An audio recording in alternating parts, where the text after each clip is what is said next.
Coming up on the first 2025 edition of Cannabis Coast to Coast News with Alaina Pinto. It's a new year, but the same old story on federal reform in Washington, D.C. Reports for the nation's capital say rescheduling is now a matter of when, not if, in 2025. Plus, Health and Human Services in D.C. releases a recommendation to the U.S. Surgeon General to add cancer warnings to all alcoholic beverages now considered the third most preventable cause of cancer. Plus, the state of Texas could be the next battleground state for legalization as a bill is filed to create a legal adult use market in the Lone Star State. And with new leadership at the helm of the Cannabis Control Commission, Massachusetts might finally be ready to offer short, single, or 5-day event licenses, plus regulations for consumption lounges in 2025. All that and state to state, coast to coast cannabis news on Cannabis Coast to Coast News with Alaina Pinto. Next.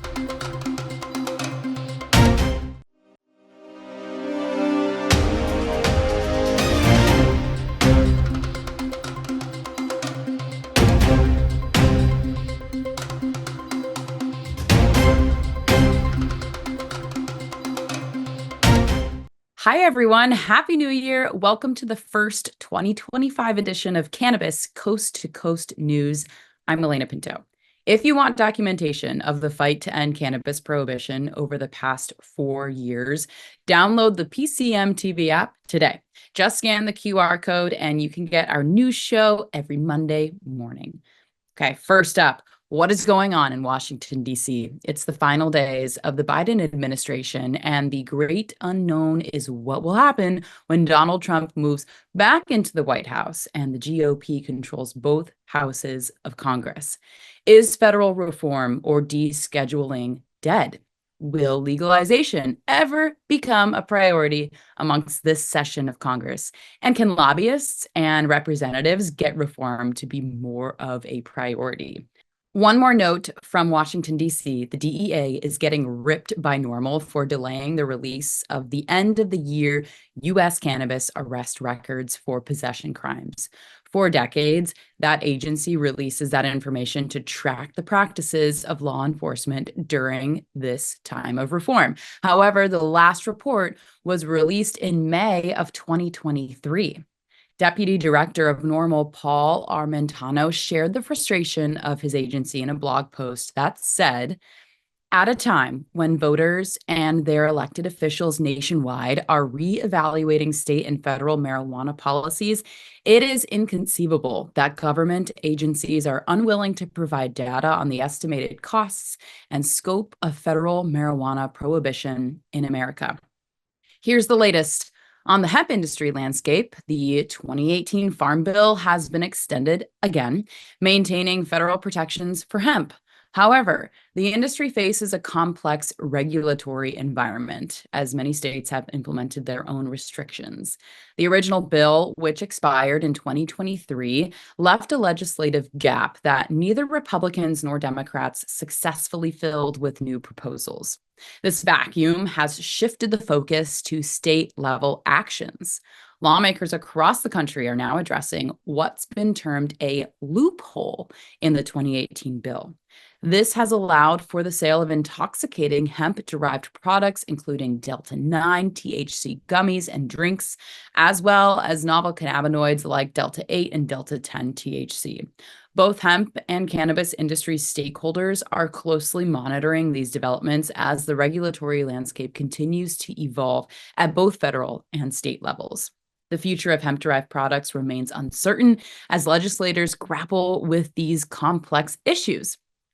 We'll keep following this story, so keep following us for more.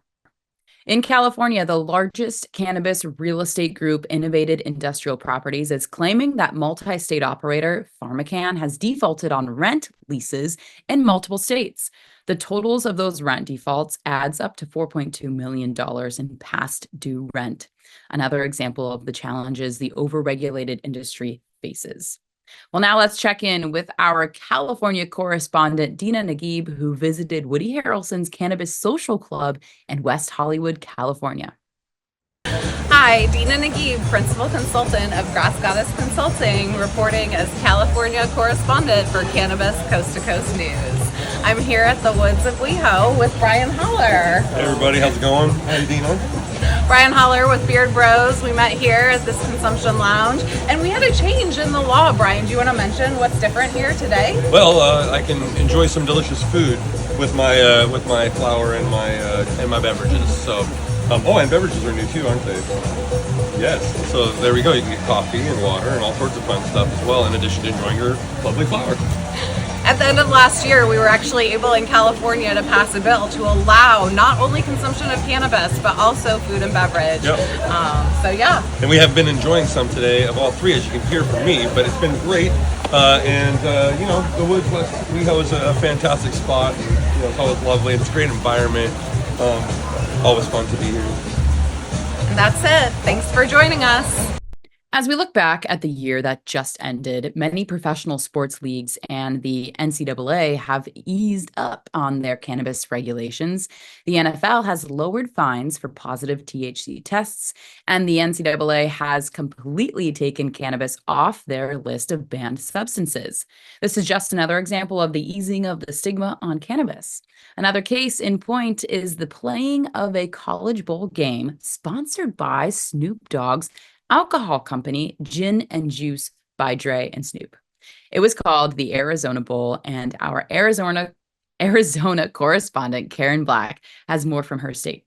I'm Karen Black from Greenfinger Consulting with the Arizona Cannabis Report for Cannabis Coast to Coast News. The Medical Marijuana Testing Advisory Council released its preliminary 2024 annual report. The council found 115 testing-related problems among dispensary licensees and issued 148 citations. Only 10 led to enforcement actions and fines. Independent labs weren't off the hook either, with 12 testing facilities racking up 342 violations.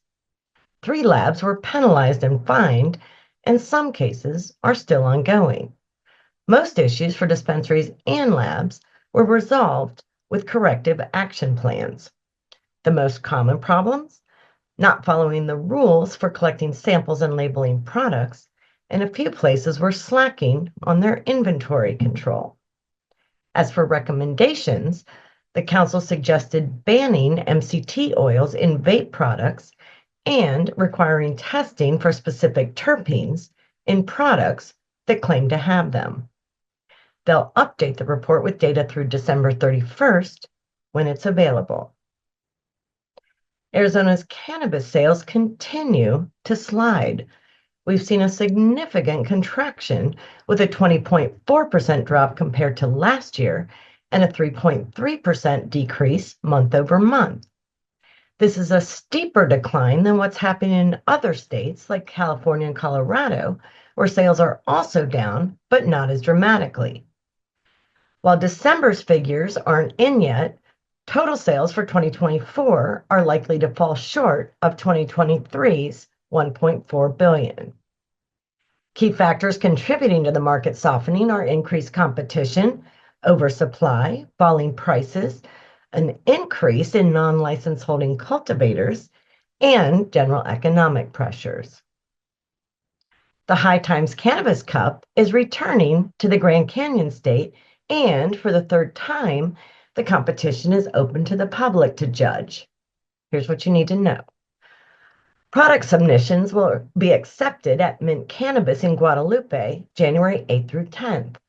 Judge kits will be in stores January 27th and available for pickup on February 1st. Winners won't be announced till April. Lastly, Snoop Dogg sponsored the Arizona Bowl college football game December 28th in Tucson, but it was his alcohol brand rather than any of his cannabis companies on the marquee. Somehow, the NCAA, which removed THC from the banned substances list for Division I players last year, is okay with advertising alcohol, but not cannabis, to college students. According to the National Institutes of Health and the American Addiction Centers, 10.2% of Americans have alcohol use disorders, while only 6.8% have cannabis use disorders. Despite the hypocrisy, having a cannabis culture icon as the title sponsor of a major NCAA event may reflect the increasing acceptance of cannabis in American culture. That's this week's Arizona Report. I'm Karen Black for Greenfinger Consulting, reporting for Cannabis Coast to Coast News. There's some sobering news from the top doc in the country. U.S. Surgeon General Dr. Vivek Murthy is sounding the alarm on booze and cancer. Turns out that nightly glass of wine might be doing more than just helping you unwind. Dr. Murthy's new advisory spills the beans on alcohol being the third biggest preventable cause of cancer in the United States, right behind smoking and obesity. We're talking about a whopping 100,000 cancer cases a year linked to alcohol. And get this, it's not just heavy drinkers at risk. Even light sippers might be upping their chances of certain cancers. The kicker, most of us had no clue about this connection. So the Surgeon General is pushing for clearer warnings on those bottle labels and a fresh look at what we consider safe drinking levels. Time to rethink that it's 5 o'clock somewhere mentality, folks, okay? Your future self might thank you for it.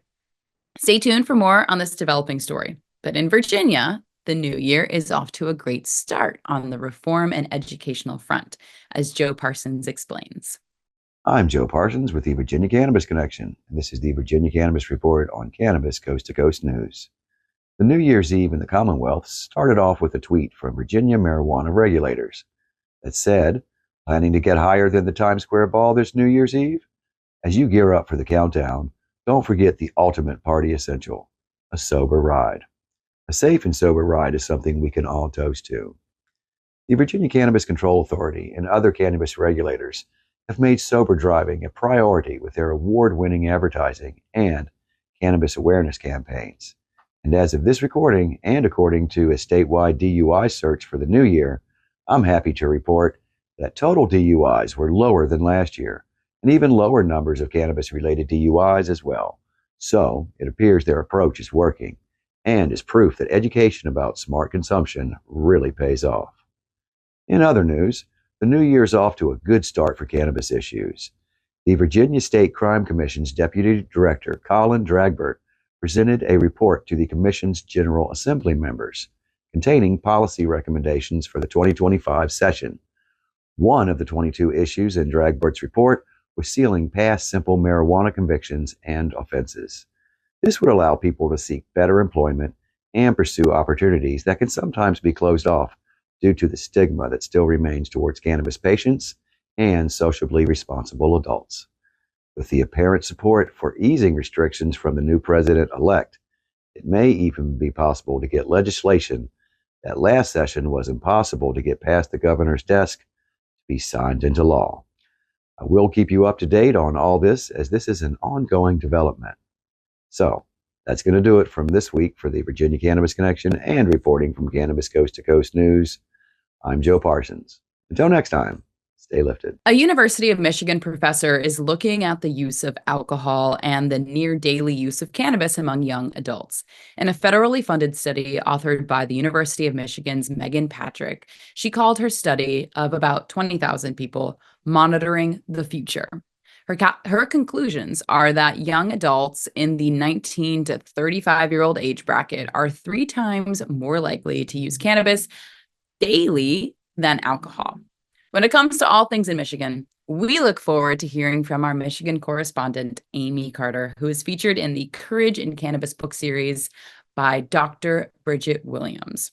She is a proud Michigander, but more proud of the growth of her now 18-year-old son, Jaden, who has used medicinal cannabis to control his autism for a decade now. Here's Amie.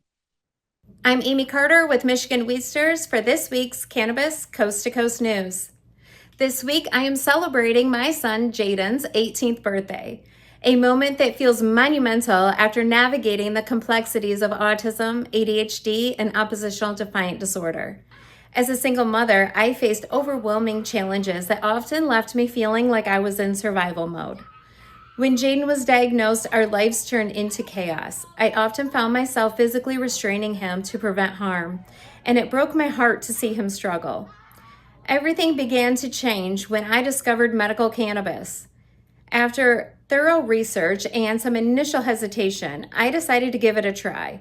The first time Jaden consumed cannabis, I witnessed a profound transformation. He was no longer in distress. For the first time, he seemed comfortable in his own skin.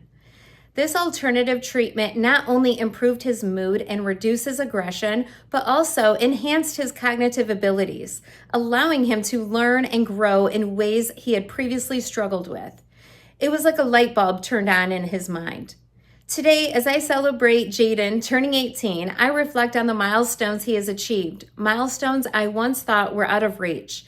I am now an advocate for families like ours, working on Jaden's Law to ensure that pediatric patients here in Michigan have access to medical cannabis while at school. I want to inspire other parents to explore all available options for their children and to advocate for legislative changes that support medical cannabis use. Our story, while unique, is a testament to resilience, hope, and the transformative power of compassion and understanding in the face of adversity. So this week, I want to wish my son a very happy 18th birthday. I am so proud of the incredible young man he has become. That's this week's story from Amie Carter, Michigan Weedsters, for Cannabis Coast to Coast News. That'll do it for the A block of this New Year's first edition of Cannabis Coast to Coast News. When we come back, we'll have the story of one of the biggest, most successful medical dispensaries in Massachusetts that was put into receivership after missing out on scheduled rent and vendor payments. Cannabis Coast to Coast News continues after this. Ready to take your craft to the next level? Imagine faster extractions, purer products, and more profits. Sounds good, right? At Pure 5 Extraction, we've revolutionized cannabis extraction with our game-changing technology. No solvents, no heat, just the cleanest, most natural process on the market. Whether you're a boutique grower or a large-scale operation, Pure 5 has the tools to elevate your business worldwide. Visit pure5extraction.com today. Pure 5 Extraction, because your plants deserve the best. I think I messed up. Did you know there's a place that covers all the cannabis news you need? Welcome to Pro Cannabis Media, your go-to for all things cannabis. PCM is the CNBC of weed, bringing you the latest news and talk shows with a twist. We've got 16 state correspondents and multimedia journalists from around the US and Canada. Hey everybody, it's Brandon Jones with Big Green Distribution with the Missouri Cannabis Report. I'm Karen Black from Greenfinger Consulting with the Arizona Cannabis Report. I'm Amie Carter from Michigan Weedsters. Andrew Behringer here reporting from Washington, D.C. Debi Facey with the Canadian Toke of the Week. It all started back in 2018 when founder Jimmy Young kicked off the In the Weeds podcast. His mission? Documenting the fight to end cannabis prohibition. Fast forward to today and we've got Cannabis Coast to Coast with Alaina Pinto, delivering the nation's only TV-style cannabis news show. Hi, everyone. Welcome to another edition of Cannabis Coast to Coast, PCM TV's weekly roundup of industry news from California to New York. I'm Alaina Pinto. As of August 2024, PCM has racked up over 1.2 million views and 14.5 million impressions on our YouTube channel. With 15,000 subscribers and growing, our reach is spreading like wildfire. PCM's website, YouTube, Rumble, Discord, Roku, Twitch, Spotify, iHeartRadio, Apple Podcasts, and even our very own PCM TV app. Get your cannabis news fix with Pro Cannabis Media. We're here to keep you informed and entertained. Stay tuned and stay lifted.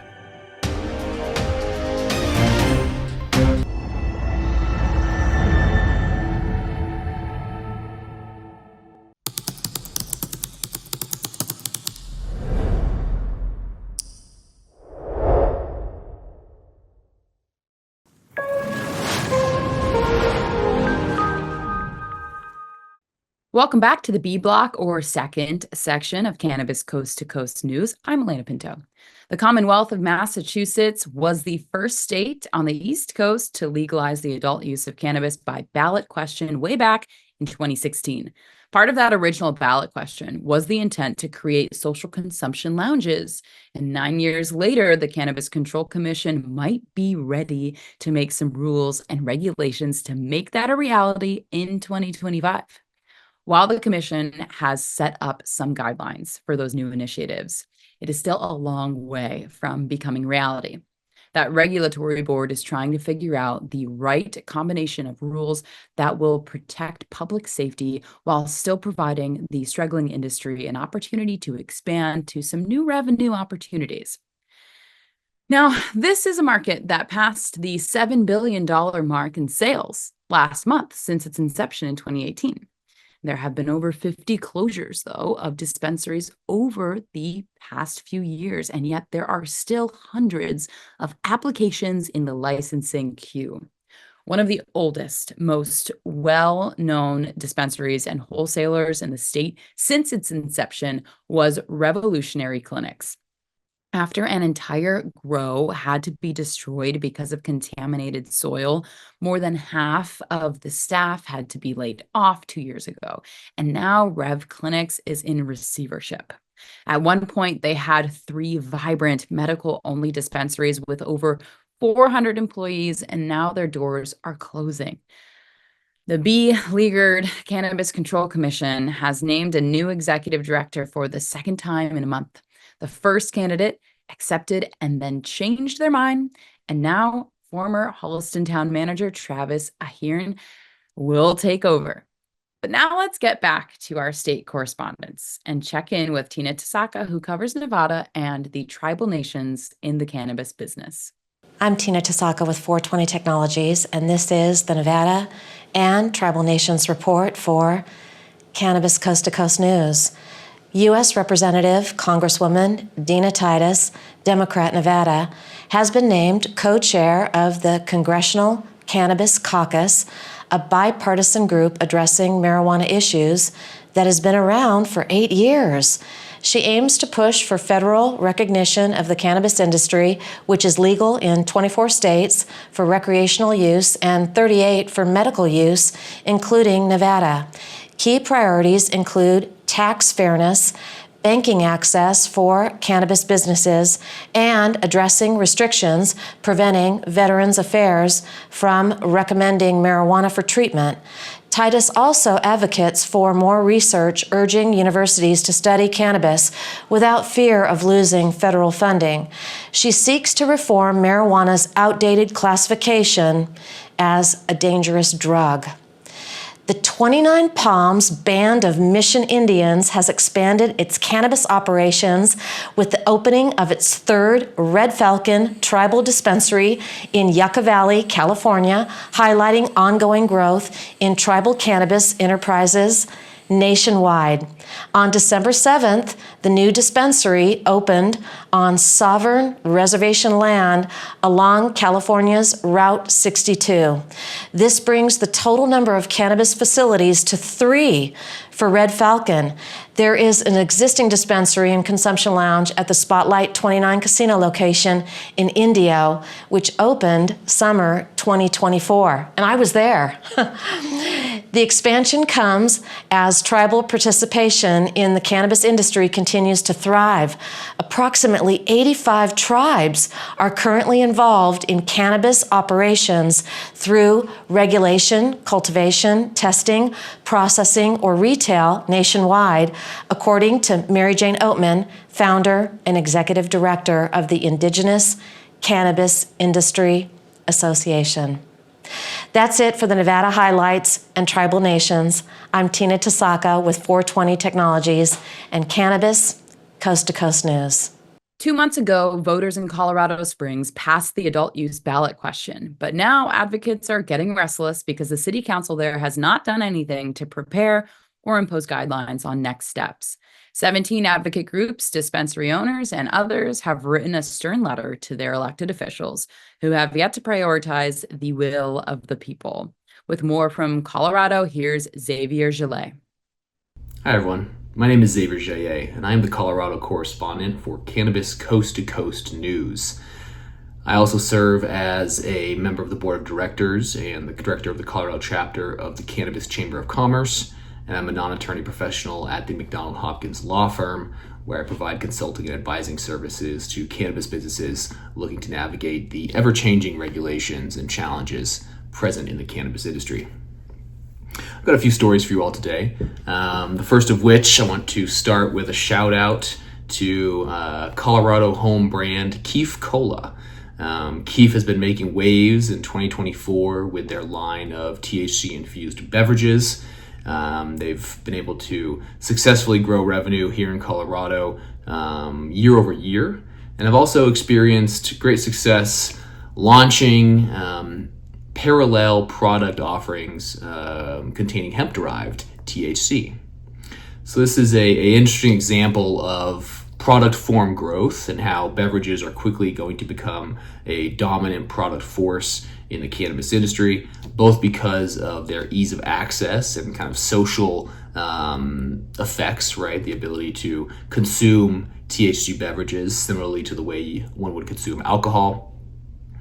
But also it's interesting to see Keef's growth over the years being attributable to lean business models, but also licensing partners. So Keef has really been able to structure its business in a way where it has capabilities to quickly move into new markets or to offer hemp-derived beverages to consumers in markets where marijuana, adult use marijuana or medical marijuana may not yet be available. So shout out to Keef Cola and the guys over there for their continued growth and success. I believe this is an indication of things to come in 2025, especially for the beverage category as a whole. Now, the second story is recent reports that local Colorado company Natty Rems, Natural Remedies, was able to secure a property improvement loan from Safe Harbor Financial, one of the leading cannabis-friendly credit unions or financial institutions here in the United States, based also here in Colorado. And that loan was effectuated and made possible by the Cannabis Resource Optimization Program, which is a government-run program here in Colorado that really seeks to allow cannabis businesses access to institutional funds for things like company growth, property improvement, and other kind of more standard traditional business needs that most non-cannabis businesses have no issue going out and securing capital for. So it's nice to see that shift in the wind for Natty Rems to where they were able to secure significant institutional investment tied to property improvement and making their operations generally more environmentally friendly and sustainable. And then finally, I just want to end on a brief recap of things that kind of changed or went into effect here on January 1st. The first of which is an increase in licensing and renewal fees for licenses issued and regulated by the Marijuana Enforcement Division, the MED here in Colorado, the main regulatory body. And second, a little bit more exciting, is the fact that quite a few new adult use jurisdictions have come online in Colorado. Surprising to many, not every city in Colorado allows its residents to access adult use cannabis within city limits. Of course, private consumption is still allowed, but places like Colorado Springs, the second largest urban center here in Colorado, just flipped to adult use. So it's interesting. It'll be interesting to see how that local particularized market develops, particularly in regards to Colorado Springs, because there is still some animosity and some tension from the ruling body there, the city council, regarding the use of adult use cannabis, or the offering of adult use cannabis, I should say, within city limits. So it'll be really interesting over the next few months to see how these jurisdictions that have newly embraced adult use cannabis sales within their city limits treat those, how many licenses they issue, where those licenses are allowed to be located, and ultimately how much revenue and taxes generated for these municipalities through the sale of adult use cannabis. So I'll be reporting back frequently over the year. For those that know me personally, I've had a busy few years finishing up law school, but I'm excited to contribute more frequently to this program, including interviews, product reviews, highlights of local events, and other things that should keep you appraised of everything that's happening in the Colorado cannabis industry. Thanks, that's it for now, and I'll see you guys next week. The Congressional Cannabis Caucus is getting a fresh face for 2025. Representatives Dina Titus of Nevada and Ilhan Omar of Minnesota are stepping up as the new Democratic co-chairs, taking the reins from retiring reps Earl Blumenauer and Barbara Lee. While the old guard leaves big shoes to fill, Titus and Omar bring their own pro-legalization credentials to the table. Titus has been pushing for cannabis research funding and advocating for rescheduling, while Omar has been vocal about the need for federal legalization to address racial disparities in enforcement. On the Republican side, Reps Dave Joyce and Brian Mast are staying put as co-chairs. This bipartisan lineup sets the stage for a continued push on cannabis reform in Congress, with Titus calling for protection of the cannabis industry and Omar advocating for nationwide legalization and expungement. The caucus looks poised to keep the pressure on for federal cannabis policy changes. As we head into 2025, all eyes will be on this new leadership to see how they'll steer the ship of cannabis reform. Well, now let's check in north of the border in Canada with our Canadian correspondent, Debi Facey. This is Debi Facey, your Canadian correspondent, with this week's Canadian Coast to Coast News Report. So what we have is Brock University, which is located in Guelph, Ontario, received an analytical testing license from Health Canada, allowing its VPMI team to analyze cannabis products for quality, safety, and strain typing. This initiative supports product development, identifies valuable compounds in the waste material, and benefits the cannabis industry across Niagara, Ontario, in Canada. Yes. Also, Health Canada has launched a cannabis data gathering program to analyze 50 legal and 50 illegal samples, with the findings to be published soon. This was a story that I did bring up, I want to say a couple of months ago, and I'm happy to know at least we are going forward. The initiative supported by the Cannabis Laboratory, so the Regulatory Operations and Informants Branch, is aiming to enhance the public understanding of cannabis health and safety risks while monitoring both legal and the illicit market. That is something that is not only as important for us to be able to narrow out, but to actually really see if our illicit market is as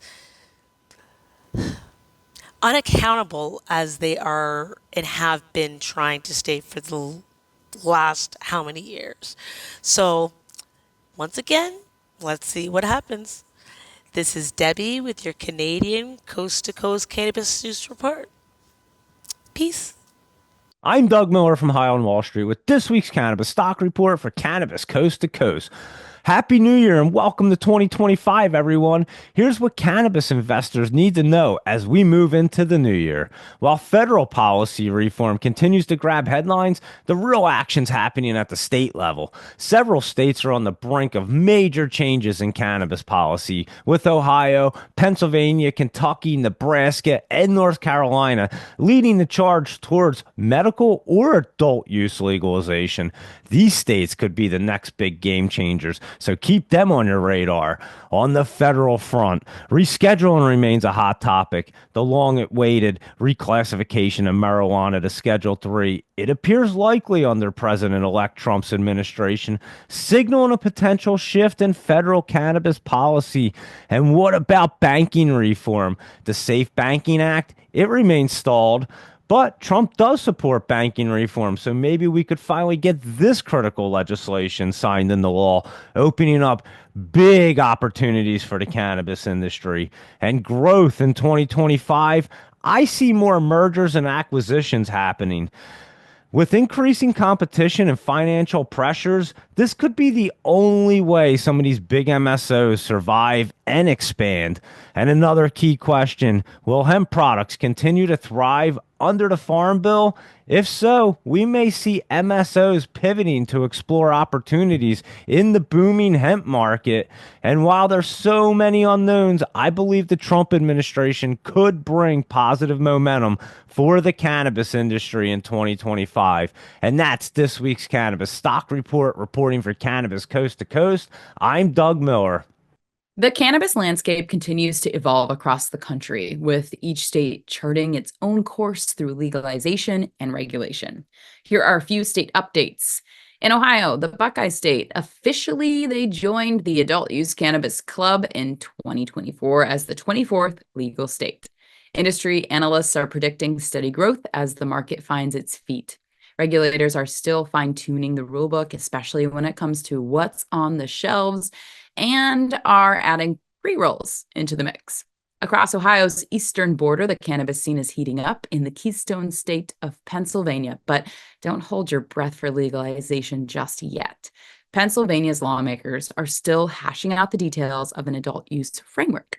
Social equity is a hot potato in these discussions, with legislators wrestling over how to bake fairness into the system. It's anyone's guess how this political tug of war will shake out. Once again, lots of talk from Pennsylvania, but no action. Further south, Kentucky's medical marijuana program is growing, with the state awarding 12 additional dispensary licenses this past week. This expansion signals progress in implementing a medical cannabis program, which was approved in 2023. Patients in the Bluegrass State are one step closer to being able to access the plant medicine, though the program's launch date remains to be determined. In New England, the Granite State of New Hampshire is cracking down on open cannabis containers in vehicles, even though adult use is still illegal. A new law puts cannabis on par with alcohol when it comes to cruising around. Drivers and passengers alike need to keep their stash sealed up tight and out of reach. That includes locking up your stash in the glove box or trunk, or behind the last upright seat in your ride. Well, get caught with an open container, you're looking at a $100 fine for your first offense. For repeat offenders, the price tag jumps to $250. Lawmakers say it's all about road safety, but some critics are raising eyebrows. Tim Egan of the New Hampshire Cannabis Association says, this new piece of legislation basically is a method for police to try and poke at folks that drive across the border to Maine, Massachusetts, or Vermont and buy their product. Some of our reporters are still wrapping up last year before they turn the page to 2025. New Jersey joined its New York neighbor to the north in the $1 billion sales market. So here's Jill Goldsberry with a recap of the Garden State's best year. Hello and welcome to Coast Cannabis News, New Jersey. I'm Jill Goldsberry, your host. So much has happened in 2024 that we didn't even get to talk about during the holiday show. So don't worry. I'm here to catch you up on some of the biggest headlines, exciting first, and some of the hottest local hits from the past year in New Jersey. So let's get into it. Statewide, here are some of the wins that happened in 2024 in cannabis. First up, let's talk about some of the amazing milestones. At the end of 2024, New Jersey actually celebrated its biggest news story of the year, with recreational and medicinal sales hitting over $1 billion. That's actually a 25% increase from that time last year. So let's talk about growth, In other exciting news, New Jersey debuted an increase in the social equity tax, the SEAF tax, which is a mission-driven, which is a tax used to fund a mission-driven initiative for New Jersey, particularly to bring in funds that are going to help social equity wise in New Jersey, and to actually make some restitutions in underdeveloped and areas that were underfunded, and particularly affected by the war on drugs. So the tax has been raised from $1.24 per ounce to $2.50 an ounce, bringing in over the last quarter brought in over $1 million. And during the past few years, since 2022, this tax was able to bring in more than $6 million. So there's a lot of money that can be accumulated for this event. Excuse me. Mark your calendars, because this is the first week where New Jersey Cannabis Regulatory Commission has opened the portal for applicants for cannabis consumption areas. You are now able to apply for your license, particularly for social equity and economically disadvantaged businesses, by April 2nd. Micro businesses and diverse owners can apply, but by July 2nd. So exciting times to be had here. Excuse me, I'm having a little bit of a, there have been some challenges for New Jersey. There's been a downside.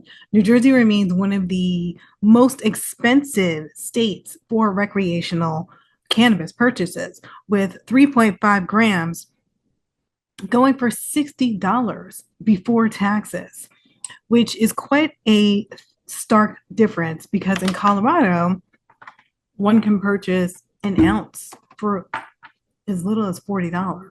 So that's quite a change there.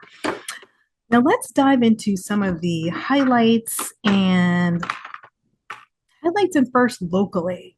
Locally, I want to give a shout out to Xena Lounge, which is set to be the very first Latino-owned consumption lounge in the Hudson County area, looking to open in Jersey City, I believe. And this will be a game changer for the local scene. And 2024 was also the year of women in cannabis. Okay, women dominated the New Jersey cannabis scene with 39 fully owned, women-owned, and operated cannabis businesses, and everything from dispensaries to edibles and anything in between. We saw our first female-owned brand launch a THC brownie to dispensaries, and a cannabis content creator house, and that was all launched by Butter Cake. So if you know, you know. If you were there, if you know, you know. Even brands, we have our very first female-owned and minority-owned pre-roll company, which is the company called Precious Cannabis. And we also have more than a few women-owned dispensaries that opened up over the last year. We're talking about the Joy Leaf Club, Joy Leaf, Nightjar, Holistic Solutions, and Valley Wellness, just to name a few. And to end the year on a high note, no pun intended, Cannademics hosted an upscale Bud Tenders Ball this year in North Bergen, New Jersey on December 30th. It was a celebration where industry leaders came together to honor some of the best bud tenders in the state. So talk about a great way to close out the year for 2024. And that was definitely one of the best. So that's it for now. I'm Jill Goldsberry, and this is your Coast to Coast Cannabis New Jersey news. Stay tuned for our next report. I'll see you then. And finally, there is hope for many sufferers of IBS, or irritable bowel syndrome. This very uncomfortable disorder affects an estimated 35 to 45 million people in the United States alone. And now Green Space Labs, out of Rhode Island, has received approval for a pivotal controlled study on using a cannabinoid-based medicine that can improve gastrointestinal symptoms that we all know are really uncomfortable. This is just another recognition of the medicinal applications of the cannabis plant, and the more studies and research that is done now, the sooner normalization and acceptance of this plant medicine will grow. That will do it for this week's Cannabis Coast to Coast News. I'm Alaina Pinto. Remember, it's a whole new world of weed out there. Please consume responsibly. We'll see you next week.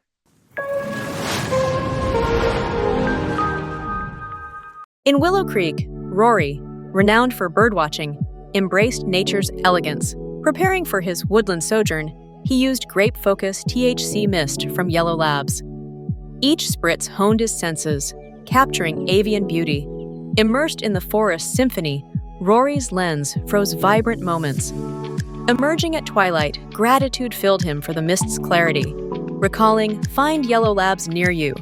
Rory ordered more of his mist. I think I messed up Did you know there's a place that covers all the cannabis news you need? Welcome to Pro Cannabis Media, your go-to for all things cannabis. PCM is the CNBC of weed, bringing you the latest news and talk shows with a twist. We've got 16 state correspondents and multimedia journalists from around the US and Canada. Hey everybody, it's Brandon Jones with Big Green Distribution with the Missouri Cannabis Report. I'm Karen Black from Green Finger Consulting with the Arizona Cannabis Report. I'm Amie Carter from Michigan Weedsters. Andrew Behringer here reporting from Washington, D.C. Debi Facey with the Canadian Toke of the Week. It all started back in 2018 when founder Jimmy Young kicked off the In the Weeds podcast. His mission? Documenting the fight to end cannabis prohibition. Fast forward to today and we've got Cannabis Coast to Coast with Alaina Pinto, delivering the nation's only TV-style cannabis news show. Hi, everyone. Welcome to another edition of Cannabis Coast to Coast, PCM TV's weekly roundup of industry news from California to New York. I'm Alaina Pinto. As of August 2024, PCM has racked up over 1.2 million views and 14.5 million impressions on our YouTube channel. With 15,000 subscribers and growing, our reach is spreading like wildfire.